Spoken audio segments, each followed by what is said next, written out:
आज एक बहुत अच्छा टॉपिक है जिसके ऊपर आपकी इतने वर्षों की रिसर्च है। आप पूरे देश भर में उस कम्युनिटी के साथ काम करते हैं जो वास्तव में इसके लायक है। हम आज बात करेंगे बकरी पालन पर। जी। और मैं कहूँगा कि गरीब की गाय या गरीब का एटीएम कहे जाने वाली बकरी, वास्तव में आप इसको कितना फ़ायदेमंद देखते हैं जब कोई बकरी पालन के व्यवसाय में आता है तो? देखिए, जो आपने बात बोली कि गरीबों की गाय या मूविंग एटीएम, सत्यता ये है कि ये पशु इसी तबके का है और इस लायक है कि इसको ये कहा जाए। क्योंकि गरीबों की गाय इसलिए कहा जाता है क्योंकि गरीबों के लिए बकरी से दूध मिल जाता है बच्चों को, और कुपोषण की समस्या बहुत अच्छे से हम लोग रिजॉल्व कर सकते हैं। और एटीएम इसलिए कहा जाता है क्योंकि हम सब जानते हैं कि मार्केट अवेलेबल है बेचने के लिए। रूप कोई और स्वरूप कोई भी हो सकता है। अगर हम बात करें कि किस तबके के लिए ये पशु पालना अच्छा है, तो ये पालना हर तबके के लिए अच्छा है। यदि वो चाहता है कि बकरी पालन करके एक अच्छी आमदनी कर सके, अपना अच्छे से जीवन यापन कर सके। अमूमन देखा गया है कि छोटे किसान इसे जीवन यापन के लिए पालते हैं। और आज के समय में विगत पिछले 4-5 सालों में ये देखा गया कि अब जो अच्छे पैसे वाले लोग हैं, जो अच्छी पूंजी व्यवसाय में लगा सकते हैं और पशुपालन के व्यवसाय में आना चाहते हैं, वो बकरी पालन को बहुत प्राथमिकता दे रहे हैं। सर, इसमें बीच में एक बात कहूँगा। कुछ लोग गाय, भैंस और अब बकरी पालन में, बहुत सारे लोग इसको एक छोटा सा काम समझते हैं। बकरी पालना एक छोटे लोगों का काम है या छोटे किसानों का। ये मानसिकता हालांकि पिछले कुछ वर्षों में बदली है। जब वो इस विषय में मुनाफा देखते हैं तो ये अंतर वेरिएशन आया कैसे सर? ये देखिए, वेरिएशन मुझे जो लगता है, अगर हम आध्यात्म में जाएंगे, पुरानी बातें सोचेंगे, तो हमारे यहाँ मतलब जो सच्चाई है वो ये है कि स्ट्रैटिफिकेशन बहुत है। स्ट्रैटिफिकेशन मीन्स आप उसको किसी भी रूप में ले सकते हो, चाहे कास्ट बेस स्ट्रैटिफिकेशन ले सकते हो, चाहे इकोनॉमिक पॉइंट ऑफ व्यू से स्ट्रैटिफिकेशन ले सकते हो।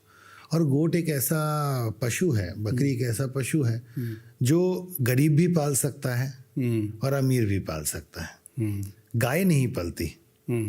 गाय गरीब के पास सीमित संसाधन होंगे, सीमित जगह होगी, तो वो अपने परिवार को पाल पाएगा, गाय को नहीं पाल पाएगा। भले उसकी इच्छा करे, वो दूसरे के यहाँ जाके सेवा करेगा। लेकिन बकरी वो पाल के अपनी आय कर सकता है। लेकिन जब सारे तबके एक ही चीज़ रखने लगते हैं, तो मन में जो ऊंचे तबके में एक विचार आता है कि मैं भी वही और तुम भी वही। ये बड़ा कारण। तो समय के साथ ऐसा हुआ कि उन्होंने कहा तुम रखो, हम सिर्फ इससे जो उत्पाद मिल रहे हैं उसका आनंद लेंगे। अगर वो एक तबके में रखने वाली चीज़ है तो उसके उत्पाद का ग्रहण भी तो नहीं होना चाहिए। जबकि उसके उत्पाद का ग्रहण सबसे ज़्यादा शायद वो तबका जो रखता है वो नहीं कर पाता। उसका उत्पाद का ग्रहण वो तबका करता है जो उसको कभी रखना ही नहीं चाहता।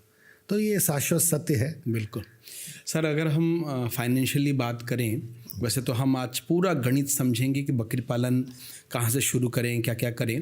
एक मोटा मोटा अगर फाइनेंशियली बात करें तो कितना मुनाफा है, इसको अगर देखते हैं पैसे से अगर तुलना करें तो जैसे कोई एक अपना पैसा 1 लाख रुपए बैंक में लगाता है, वो सोचता है एफडी से इतनी इनकम हो जाएगी, कोई ब्याज से उतना आ जाएगा, कोई म्यूचुअल फंड में लगाता है, कोई एसआईपी लगाता है। कोई बकरी पालन में अगर इन्वेस्ट करता है, कितने % रिटर्न चांसेस हैं उसके?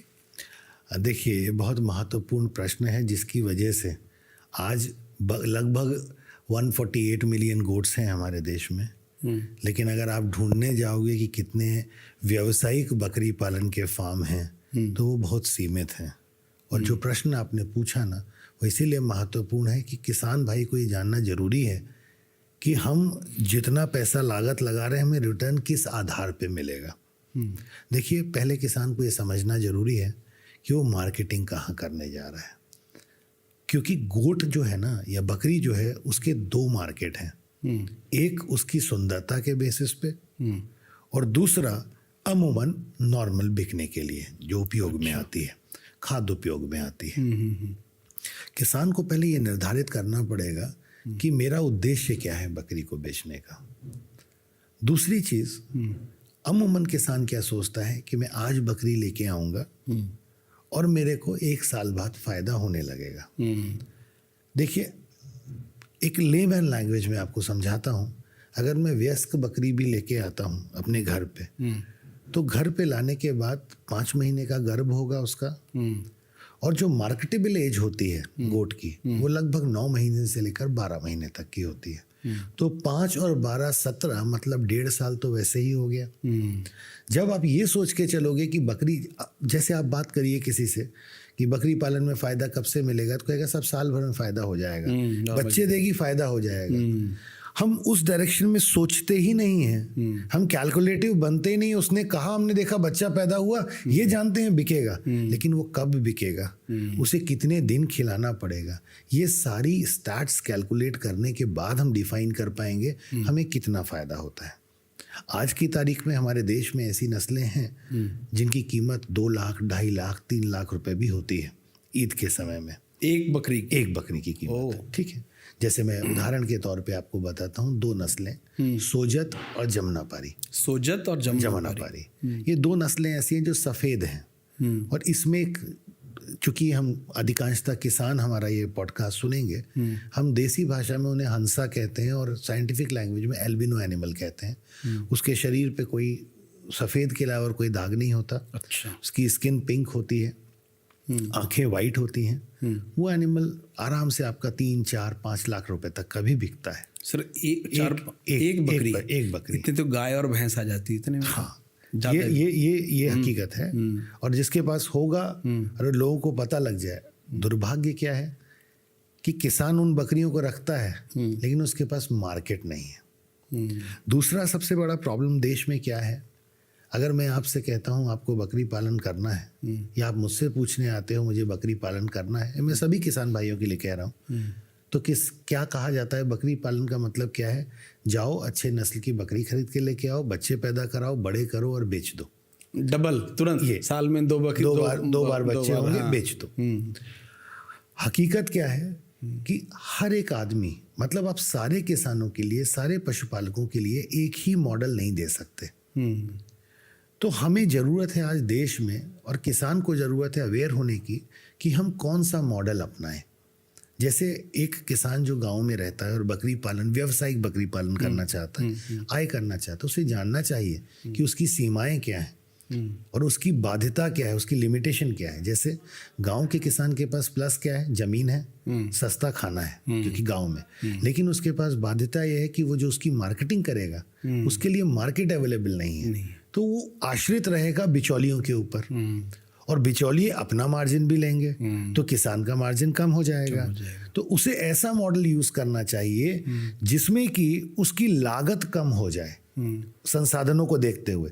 अगर मान के चलिए, सोचिए, कल्पना कीजिए कि अगर आपने बकरी को 0 इनपुट पे, मतलब उसे खाने का जो पैसा लग रहा है वो भी कैसे भी निकल आ रहा है, वैसे पालने लग गए, तो आपकी इनकम तो वैसे ही बढ़ जाएगी। और नॉर्मली जैसे हम बाड़मेर, जैसलमेर में लोग देखते हैं कि ऐसे ही ओपन ग्रेजिंग में लोग करते हैं, तो खाने की कॉस्ट बिल्कुल, वो 0 इनपुट ग्रेजिंग इसलिए कहा जाता है। देखिए, उसमें भी एक बहुत मैं आपको महत्वपूर्ण बात बताता हूँ कि हम कहते हैं कि बाड़मेर में या जैसलमेर में लोग ऐसे ही बकरी चलाने चले जाते हैं और बकरी के ऊपर खर्चा नहीं आता। आप मुझे बताइए कि अगर मैं आज की तारीख में दिहाड़ी करने जाऊंगा तो मुझे 500 रुपया तो रोज मिलेगा ना, मिलेगा। और जो आदमी बकरी चराने जा रहा है इसका मतलब 1500 रुपया, 15,000 रुपया महीने का, तो वो बकरी चराने में खर्च कर ही रहा है।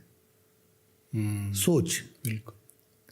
आप कह रहे हो खर्चा नहीं हो रहा, लेकिन हकीकत में जो 15,000 रुपये आने वाले थे वो 15,000 रुपये आना बंद हो गए, और वो खुश संतुष्ट किस लिए है कि मैं बकरियों को चरा रहा हूँ, जब बिकेंगी तो मुझे पैसा मिल जाएगा। लेकिन उसके पास अल्टरनेटिव है कि वो ऐसा काम भी कर सकता है कि बकरियों को खूंटे पे रख के पाले और अपना दिहाड़ी करने के लिए जाए, सुबह 1-1.5 घंटे का समय दे दे, 7 बजे उठे, 8 साढ़े 8 तक बकरियों को समय दे, फिर दिन भर अपना काम करे और शाम को आके 1 घंटे के लिए वापस से बकरियों की देखभाल करे, तो उसको 15,000 रुपये भी मिलेंगे और बकरियां उस रेट में भी बिकेंगी। क्या बात है। तो ये मॉडल डिफाइन करना कि मेरी आवश्यकता क्या है। अब बहुत सारे लोग हैं शहर के पास रहते हैं, स्पेशली यंग लड़के जो हैं, वो कहते हैं साहब बकरी पालन करना चाहते हैं, बहुत पैसा यूट्यूब फेसबुक पे देख के। जब मैं बकरी पालन करवाने के लिए जाऊंगा तो मैं उससे पहला प्रश्न पूछूंगा, ज़मीन कितनी है तुम्हारे पास? कहेगा साहब 300 वर्ग ज़मीन है। ज़मीन बहुत है, बकरी पाल लो। उसका इकोनॉमिक्स सोचिए, उसका मार्केट, उसके साथ प्लस पॉइंट क्या है? उसके साथ प्लस पॉइंट है कि उसके पास मार्केट अवेलेबल है, वो शहर के पास रह रहा है और वो बिना बिचौलियों के मार्केट कर सकता है। लेकिन उसकी बाध्यता क्या है? ज़मीन। तो अगर आपने उतनी ही ज़मीन में बकरियां पलवा दी तो जो प्रोडक्ट है इन टर्म्स ऑफ किड्स, बच्चों के रूप में, जिसको आगे उसे जिससे व्यवसाय करना है, जिसे बेचना है, वो रखने की जगह कम हो जाएगी। आपने 10 बकरी रखी तो 10 या 15 बच्चे होंगे, तो बेचने लायक बच्चे कितने होंगे? 15 होंगे। लेकिन अगर उस किसान से आप ये कहिए, उस लड़के से ये कहिए कि ना, तुम्हें बकरियां नहीं रखनी, तुम गांव में जाओ, पशुपालक से 5-5 महीने के बकरे खरीदो और उन्हें रखो यहाँ पर, तो वो 15 की जगह 35, 40, 45 बच्चे ले आके रख लेगा अपने यहाँ और समय समय पर बेचता रहेगा। तो उतनी ही जगह में उसे हर साल 45 प्रोडक्ट बेचने के लिए मिल जाएंगे बजाय 15 के।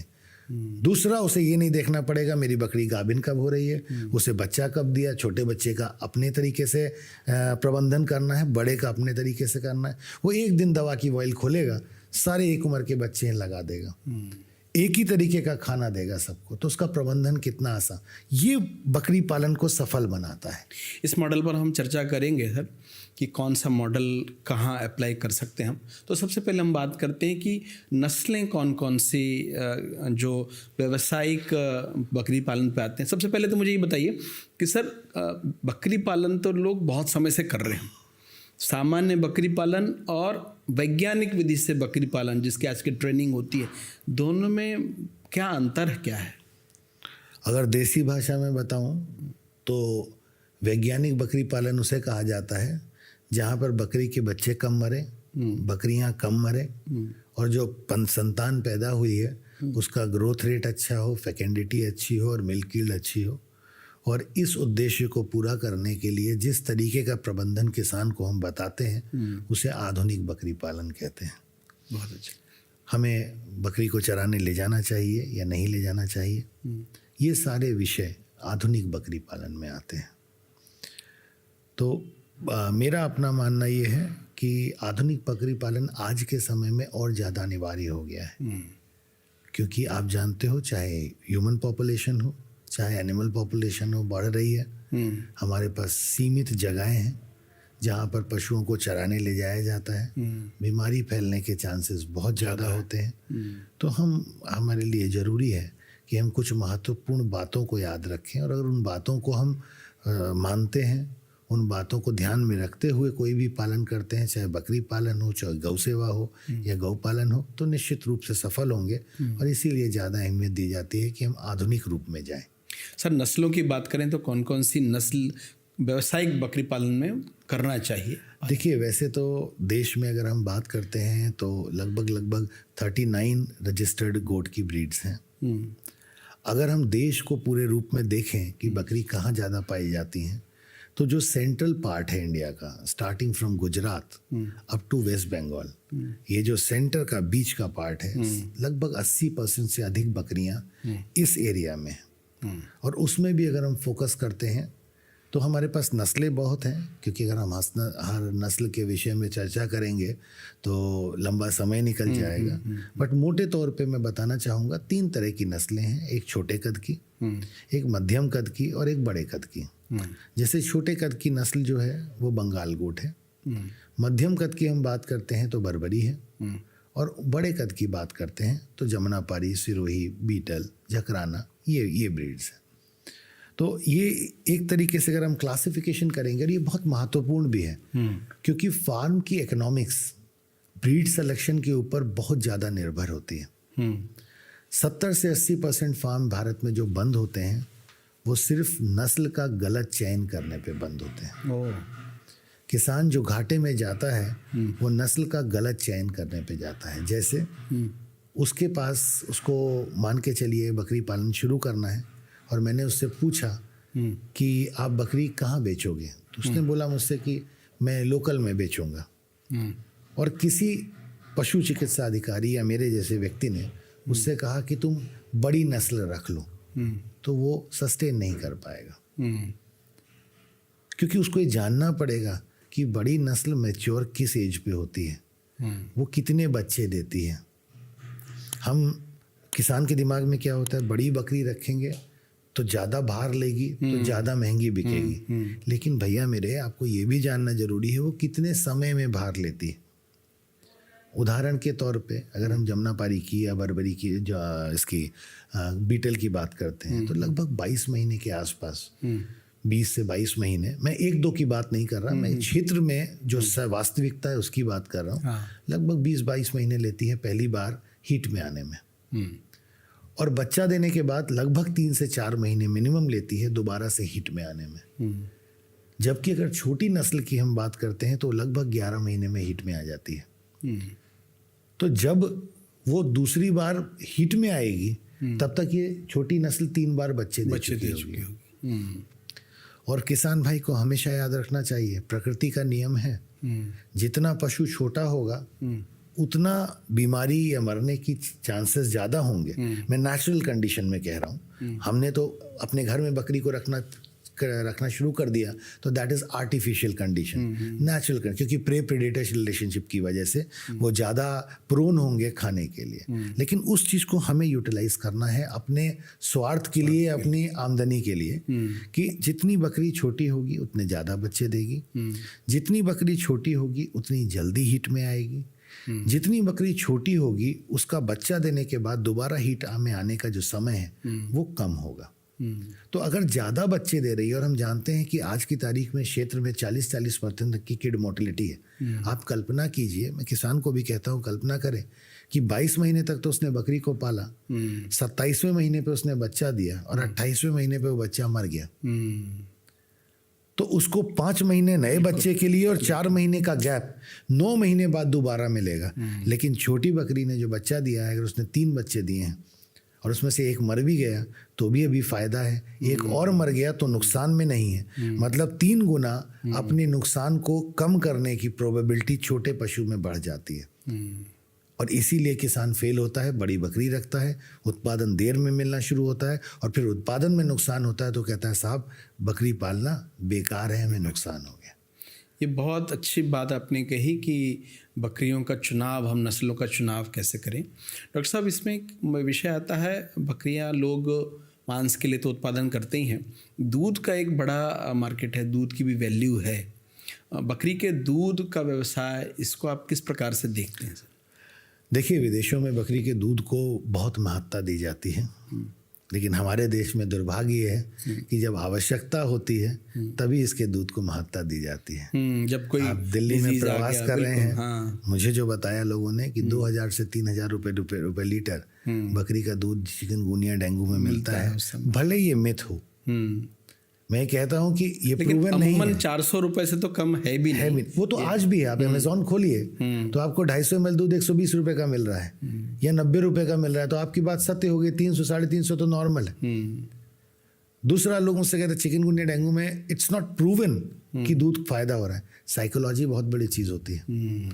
अगर आदमी का विश्वास है और वो पीना चाहता है और उसकी सक्षमता है खरीदने की, तो मेरे किसान के घर से अगर चला जाएगा 3 महीने के लिए तो उसको इतना पैसा मिल जाएगा कि वो अगर साल भर भी बकरी को खिलाएगा तो भी वो और उसका परिवार, उसकी बकरियां सब खुश रहेंगे।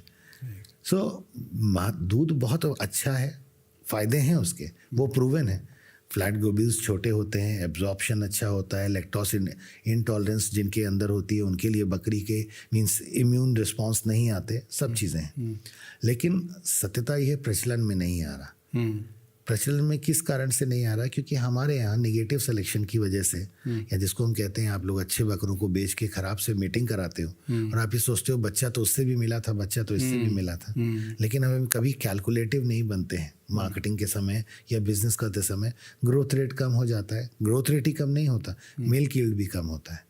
दूसरा, हमारा मेजॉरिटी ऑफ फोकस रहता है मीट प्रोडक्शन के ऊपर, तो हम कभी ध्यान नहीं देते कि दूध कितना प्रोड्यूस हो रहा है। ये गाय और भैंस पे तो हम ध्यान देते हैं कि दूध से ही उनका नापा जाता है कि वो कितना ब्रीडिंग करते हैं, लेकिन बकरी में खासकर से ऐसा नहीं है। अब क्या है, बहुत सारी कंपनियां ऐसी हैं जो चाहती हैं हम बकरी दूध का व्यवसाय करें, लेकिन जब वो प्रिक्योरमेंट के लिए जाती हैं तो पता चला उन्होंने पूरा गाँव घूम लिया और उनको 10 लीटर दूध मिल रहा है।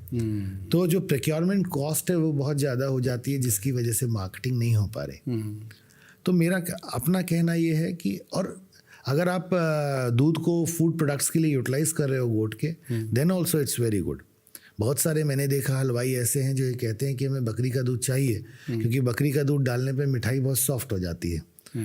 तो विशेषताएं हैं बकरी। और दूसरी बात, एक मैं बहुत महत्वपूर्ण बात बताता हूँ, हम हमेशा बकरी के दूध की बात करते हैं तो व्यवसाय की बात करते हैं, लेकिन बकरी का दूध व्यवसाय के साथ साथ शिशु के जीवन के लिए बहुत महत्वपूर्ण है। क्योंकि शिशु की जो मौत होती है ना, उसमें पेट खाली रहने का बहुत इम्पोर्टेंट रीज़न है वो। हम जब छोटे थे, आपके दादा दादी या मेरे दादा दादी, आप लोगों के दादा दादी सब हमेशा हमारी माँ से ये कहते थे, या हमारी माँ हमारी पत्नी से कहती है, बच्चे का पेट खाली मत रखो नहीं तो जाड़ा लग जाएगा। बिल्कुल, समय समय पर थोड़ा थोड़ा खिलाते रहे। तो जो शिशु है उसकी मृत्यु का कारण ही ये होता है कि वो जब खाना नहीं खा पाता तो वो बीमारियों के लिए, और बीमारी नहीं कहूँगा मैं, वातावरण के जो स्ट्रेसर्स हैं उनके लिए बहुत प्रोन हो जाता है। और बकरी के बच्चे की एक खास बात है, क्योंकि छोटा होगा तो लगभग 24 घंटे से 48 घंटे तक वो ऑफ फीड रहा या कमज़ोर रहा तो उसे बचाना मुश्किल होता है। तो इस कारण से फिर किसान भी ये सोचता है, कुछ देसी नुस्खे अपनाता है, नहीं ठीक हो पाता तो छोड़ देता है, क्योंकि लगाया उसने कुछ है नहीं है, तो वो परेशान नहीं होता। लेकिन अगर वो बचा ले तो उसकी बहुत आमदनी बहुत अच्छी हो जाएगी। तो डॉक्टर साहब, ये बात आपने कही कि मृत्यु दर की, जब हम बकरी पालन में बात करते हैं, एक बहुत बड़ा विषय आता है शिशु मृत्यु दर का, गर्भपात और मृत्यु दर। ये अमूमन हमने देखा है बकरी पालन में बहुत बड़ी समस्या है कि 3 बकरे बच्चे हो गए तो उसमें से 1 मर गया या 2 मर गए। इस पर आपने बहुत शोध किया है, काम भी किया है, क्या इसके लिए कोई ठोस कारगर कदम आपके पास है? देखिए, 2 अलग महत्वपूर्ण विषय हैं। पहला आपने बताया गर्भपात। गर्भपात इसलिए होता है, उसमें बकरी की गलती नहीं होती, उसमें किसान की गलती होती है। किसान अपनी बकरी को, चाहे छोटी हो चाहे मध्यम कद की हो, हमेशा इच्छा रखता है कि लंबे चौड़े बकरे से उसकी मेटिंग कराई जाए। अगर किसी छोटी बकरी का, छोटी नस्ल की बकरी का गर्भाशय लगभग, मैं उदाहरण के तौर पे समझाने के लिए कह रहा हूँ, लगभग 3 किलो का वेट बियर कर सकता है। क्यों ऐसा है? क्योंकि उसको मालूम है कि इस नस्ल के जो बच्चे होते हैं वो लगभग 1 किलो के होते हैं। अब बकरी ने तो 2 ही अंडे दिए अपने गर्भाशय में, जब वो हुआ, ओव्यूलेशन हुआ, लेकिन आपने बड़े बकरे का सीमन उसमें डलवा दिया। अब जो 3 किलो का वेट 145 दिन बाद आना था, क्योंकि उसका जो बच्चा है वो 3 किलो का वेट पे पैदा होता है, तो 3 + 1 4 भागे 2 किलो का वेट हो गया। तो अगर 2 बच्चे हैं, गर्भाशय में 3 की जगह है, जैसे ही वो 3 किलो के आसपास का होगा, शरीर कहेगा कि अब इसको बाहर कर दो, मैं नहीं रख पाऊंगा, और एबॉर्शन हो जाता है।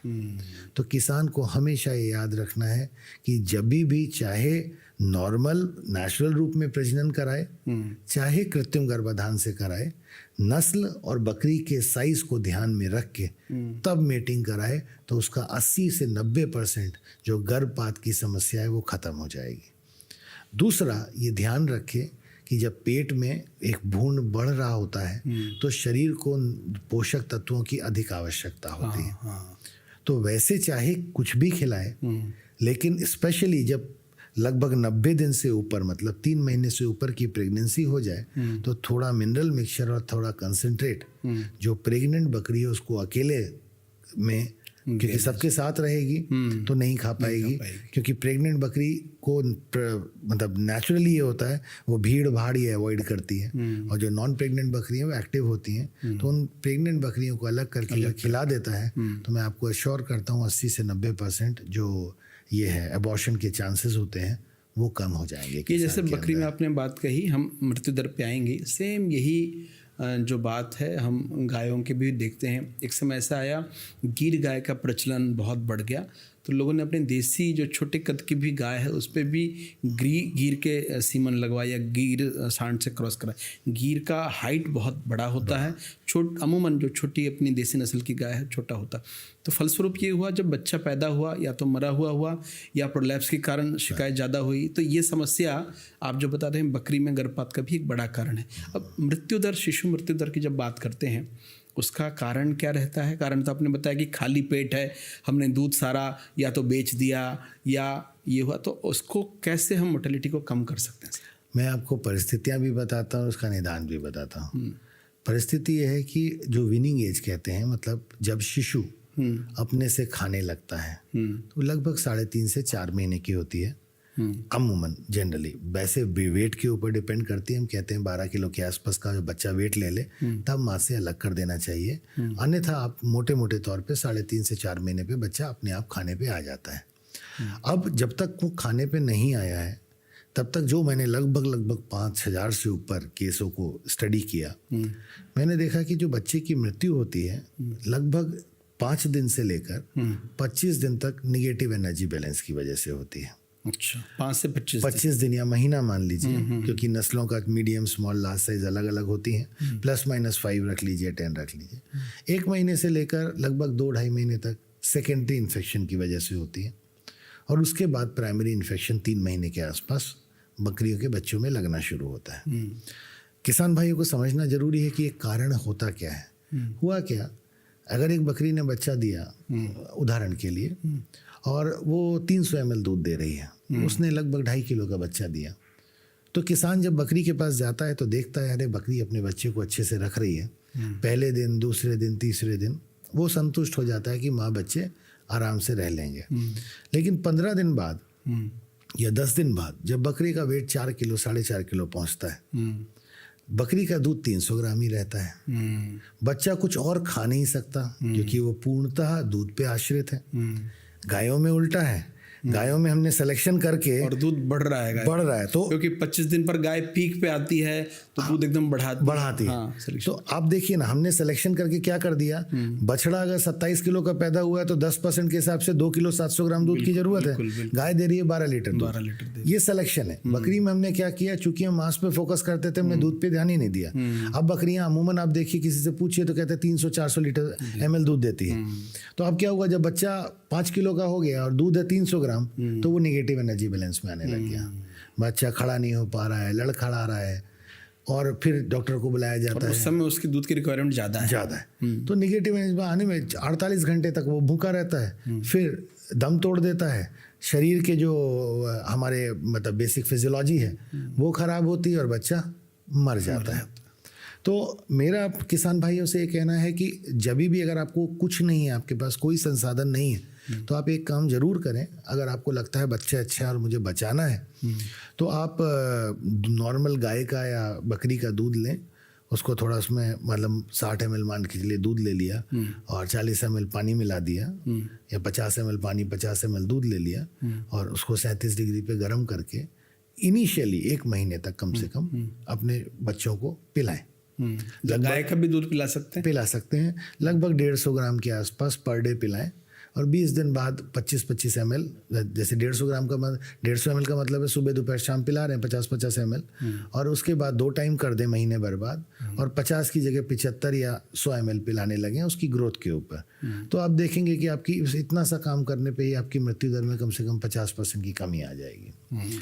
उसके बाद जब बच्चा इस फेज में अच्छा रहता है, हेल्दी रहता है, तो वो 2 महीने के बाद वाला जो मतलब 1 महीने के बाद का फेज होता है, उसमें वो निबलिंग करने लगता है, चुगने लगता है। तो जब वो भूखा रहता है तो उल्टी सीधी चीज़ें चुगता है और ज़मीन चाटता है। उसकी वजह से आप देखोगे किसान हमेशा फ़ोन करता है डॉक्टर को कि मेरा जो मेमना है वो पोक रहा है, दस्त हो रहा है, हाँ, लूज मोशन हो रहा है, मिट्टी खाने लगता है। उसके वो जनरली कॉक्सीडिया या डायरेक्ट कंडीशन दूसरी बीमारियां होती है, तो उसको हम सेकेंडरी कहते हैं, क्योंकि कारण मूल कारण था भूखे रहना, बीमारी ये वाली हुई। तो अगर पहला फेज आपका अच्छा निकल गया और दूसरे फेज में भी आप दूध पिलाते रहे बच्चे को, तो आपका बच्चा नहीं मरेगा। और तीसरा फेज जैसे ही आता है 3 महीने पे, तो आप वैक्सीनेशन शुरू करा दीजिए। तो एक तो इस चीज़ को फॉलो कीजिए किसान। दूसरा क्या करें कि 1-1.5 महीने बाद बच्चों को कम से कम 4 घंटे के लिए माँ से अलग करके हरी पत्तियाँ खिलवाएं। 1.5 महीने बाद हरी पत्ती आती है, वो खाएंगे नहीं, चुगना शुरू कर देंगे, बट चूंकि वो खाना शुरू करेंगे तो उनका रूमन डेवलपमेंट जल्दी होगा, तो वो पूर्णतः खाने पे जल्दी आएंगे, तो माँ के दूध पे आश्रित नहीं रहेंगे, तो नेगेटिव एनर्जी बैलेंस की प्रोबेबिलिटी कम हो जाएगी और उनके सर्वाइवल की प्रोबेबिलिटी या जो प्रतिशत है वो बढ़ जाएगा। तो इस तरीके से हम शिशु दर को संक्षिप्त में मैं आपको बता रहा हूँ कि हम डील कर सकते हैं। और कारण हमने आपको बता दिया, वो अगर दिमाग में किसान रखेगा। आप ऐसा भी कर सकते हो कि किसी बकरी के पास ज़्यादा दूध है तो आपने उससे दूध पिलवा दिया बच्चे को, तो बकरी का दूध खाली व्यवसाय नहीं। अगर किसी सक्सेसफुल गोट हस्बेंड्री, गोट मैनेजमेंट या गोट का एंटरप्रेन्योरशिप प्रोग्राम चलाना है आपको, मतलब व्यावसायिक बकरी पालन करना है, तो शिशु का जीवन जीवित रहना बहुत अनिवार्य है और उसके लिए बकरी का दूध बहुत अहमियत रखता है। कुछ होम रेमेडीज़ भी हैं सर, जैसे अब 300 ग्राम ही है उसका दूध, लेकिन बकरी को, उसके बच्चे को पालना है, तो कुछ ऐसे तरीके हैं जिसके हिसाब से उसको। देखिए, मैं आपको सबसे अच्छा तरीका जो मैंने आपसे बोला, मैं आपको संक्षिप्त में बता देता हूँ। फार्मर कर सकता है, कोई बड़ी बात नहीं है। आप 60 ml के आसपास पानी ले लीजिए, 40 ml दूध मिला दीजिए उसमें, और 1 चुटकी हल्दी डाल दीजिए। थोड़ा सा अगर पॉसिबल हो तो जो हमारे यहाँ मल्टीविटामिन के टॉनिक्स आते हैं उसमें से 1 ml वो और 1 ml कैल्शियम, बहुत सस्ता आता है, कोई भी चीज़ महंगी नहीं है। आपको एक डोज जो है लगभग 1.5-2 रुपये की पड़ेगी। आप ये बना के और शिशु को पिलवा दीजिए, बॉटल निपल ले से, आप वो उसकी आदत पड़ जाएगी पीने की। और उसको मैं तो ये कहता हूँ किसान से कि अगर जो लोग सुन रहे हैं आपको फॉलो करते हैं, उनसे मैं कहता हूँ इस चीज़ को नियमता फॉलो कर लीजिए। चाहे बकरी दूध दे न दे, ये नुकसान नहीं करता है। आप 5 दिन बाद शुरू कर दीजिए और मिनिमम 2-2.5 महीने तक चलाइए। उसके बाद अगर आपको लगता है कि आप कन्वीनियंट है तो फॉलोअप करिए, नहीं तो धीमे करके 3 महीने तक बंद कर दीजिए। बस इतना करने पे ही 50-60% शिशु की जो है मृत्यु दर कम हो जाएगी। बाकी टीकाकरण और डीवर्मिंग अगर ये ज़रूर करा लें, क्योंकि पहले समय में तक 3 महीने बाद होगी, लेकिन अब ये देखते हैं हम कि इतना ज़्यादा पैरासिटिक इन्फेक्शन फैल चुका है इस क्षेत्र में कि बच्चों में लक्षण 1.5 महीने तक पे भी आ जाते हैं। तो अगर आप डीवर्मिंग करा देते हैं तो कोई नुकसान नहीं है। जो पशु चिकित्सा अधिकारी है उससे पूछ के, या जो भी वेटनरी सर्विसेज आपके क्षेत्र में दे रहा है किसान के, उससे पूछ के कि भैया बताओ बच्चे को दवा देनी है, कौन सी कीड़े की दवा दे दें, तो उससे निश्चित रूप से फ़ायदा मिलेगा। सर, सामान्य कोई व्यक्ति शुरुआत करना चाहता है, इस फील्ड में आना चाहता है, तो सबसे पहले शुरुआत कहाँ से करें? स्टेप 1, स्टेप 2, स्टेप 3 क्या हो? तो सबसे पहले आप उन तरीकों को हमको बताएं कि कहाँ से शुरुआत करें। बकरी लेते समय वो किन किन बातों का ध्यान रखें जब वो बकरी का चयन करता है, खरीदता है, यहाँ से लेकर पूरी जानकारी। देखिए, सबसे पहले मान के चलिए मुझे ही बकरी पालन शुरू करना है, तो मुझे ये जानना ज़रूरी है कि मेरे पास धनराशि कितनी उपलब्ध है और आर्थिक संसाधन कहेंगे वो कितने हैं और ज़मीन कितनी है। पहली चीज़, आर्थिक संसाधन इसलिए महत्वपूर्ण है कि मैं बकरी किस टाइप की खरीदूं, किस रेट की खरीदूं, और दूसरी बात, जब बकरी पालन किया जाएगा तो लंबे समय तक आपको आउटकम नहीं मिलेगा।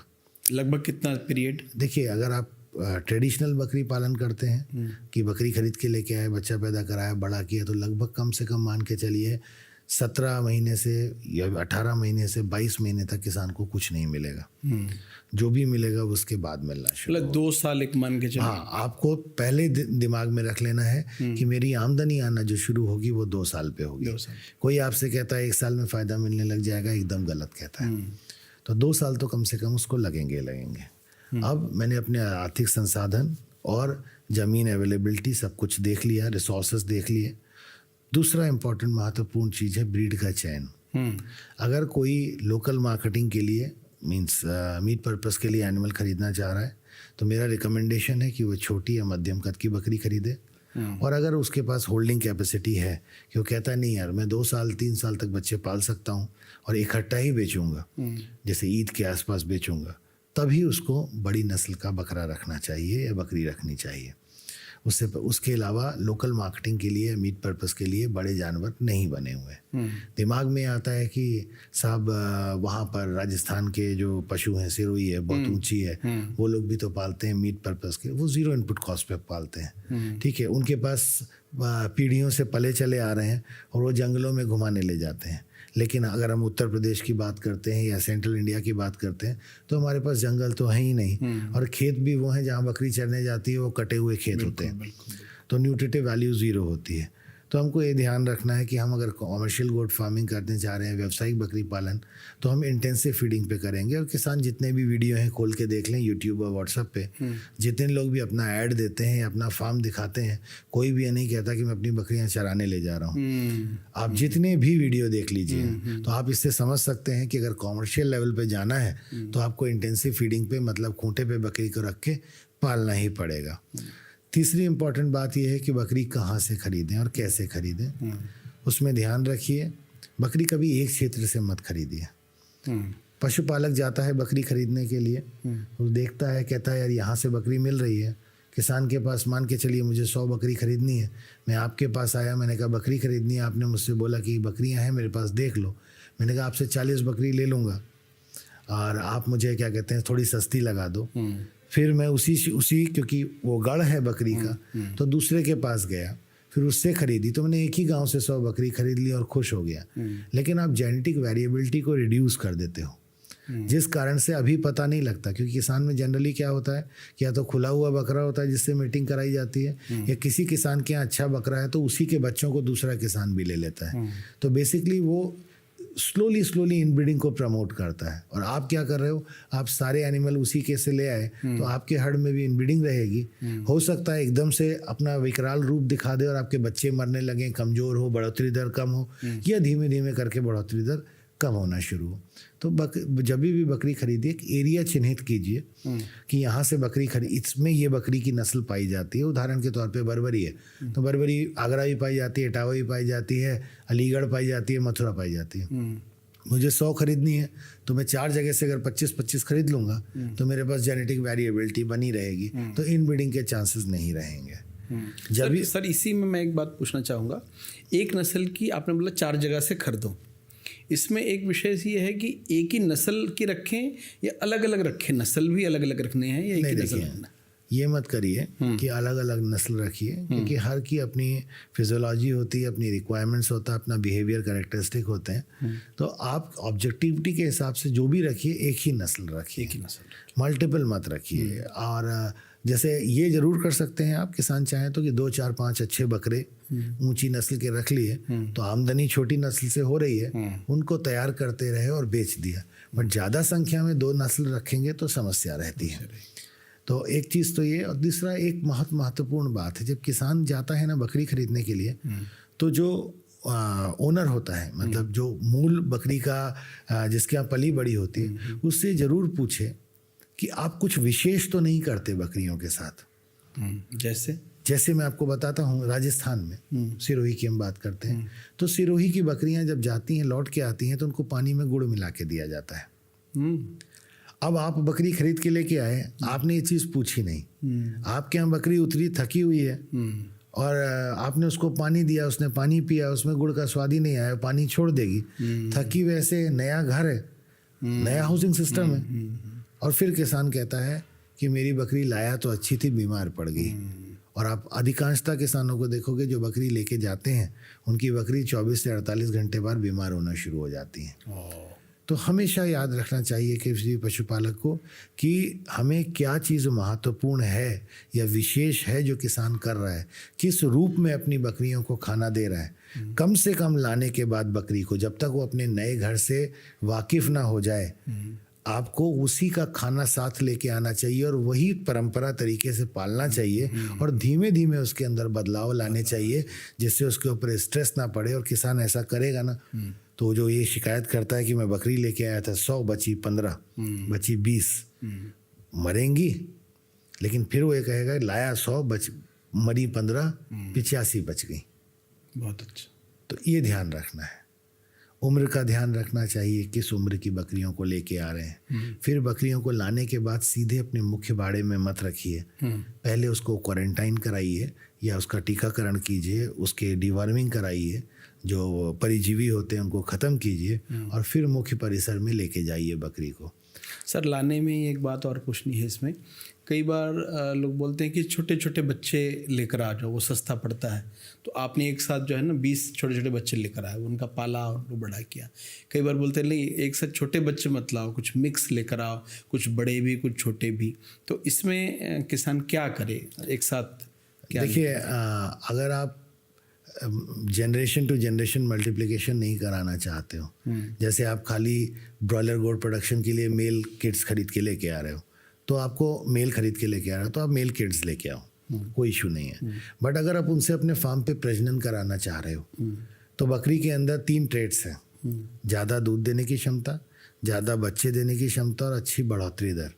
तो बच्चे में आप इन तीनों ट्रेट्स को पहचान नहीं पाते हो। और कभी कभी ऐसा होता है कि लंबे समय बाद, दूसरी तीसरी ब्यात बाद आपको एहसास होता है कि जितनी बकरी मैं लाया था मेरे काम की उसमें से कुल 20-25 ही निकली, बाकी सब तो या तो ग्रोथ रेट कम है, अडाप्ट नहीं कर पाई, या बच्चे कम दे रही हैं, या दूध नहीं दे रही हैं।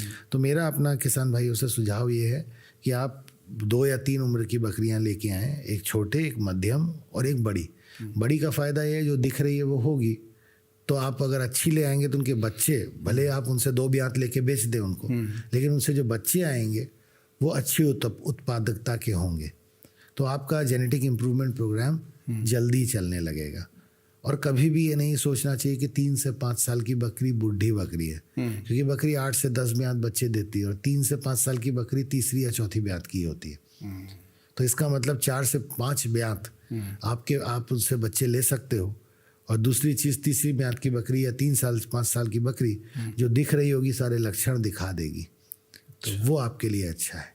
अब छोटे भी लीजिए, मध्यम भी लीजिए और बड़े भी लीजिए।